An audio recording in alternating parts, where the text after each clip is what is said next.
છે કે ઈરાન સુધી પોતાનું સામ્રાજ્ય ધરાવતા એશિયાઈ સિંહ પોતાના ગઢ સમાન કિલ્લા ગીરને સાચવવા હંમેશા સંઘર્ષ કરતા રહ્યા, લુપ્ત થવાની આરે હતા, પણ પોતાનું અસ્તિત્વ ટકાવી રાખ્યું. અને તે જ ગૌરવ બનતા ગુજરાતના ઘરેણા અને રાષ્ટ્રીય ઓળખ ધરાવતા ગીરના સિંહો પર બેબીસિયાના રોગચાળાનો ખતરો મંડરાઈ રહ્યો છે. વર્ષ 2018માં ખતરનાક ભરડા બાદ ફરી વર્ષ 2026માં આ રોગચાળાએ પગ પેસારો કરી લીધો, જેના કારણે 3 સિંહ બાળ સહિત 5 સિંહના મૃત્યુ થયા.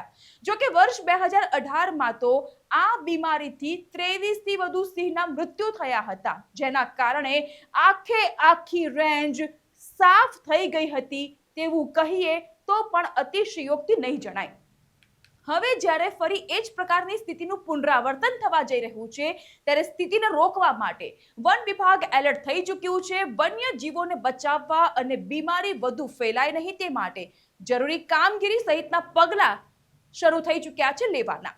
સિંહ પ્રેમી પરિમલ નથવાણીએ આ મામલે ગંભીર ચિંતા વ્યક્ત કરતા કેન્દ્ર અને ગુજરાત સરકારને પત્ર લખ્યો. સિંહોને તાત્કાલિક આરોગ્ય સુવિધા આપવા અને વાયરસને વધુ ફેલાતો રોકવા તાત્કાલિક પગલાં લેવા માટેની અપીલ કરવામાં આવી.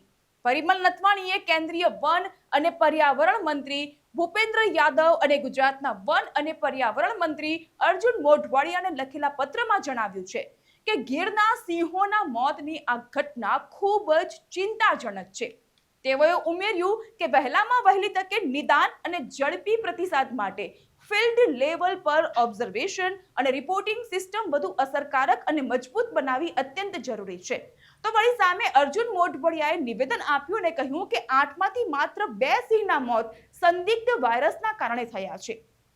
તો ગીરના સાવજના માથે મોત ઝળુંબી રહ્યું છે. તેવા સંજોગોમાં હવે રાજ્ય સરકાર, કેન્દ્ર સરકાર દ્વારા કેવા પ્રકારના પગલાં લેવાય છે તે જોવું રહ્યું. પરંતુ આશા એવી છે કે તાત્કાલિક ધોરણે આ ઘટનાની ગંભીરતાને ધ્યાનમાં રાખીને સત્વરે પગલાં ભરવામાં આવે, કારણ કે વાત તો હવે આ ગુજરાતના ઘરેણા સમા આપણા સાવજની છે.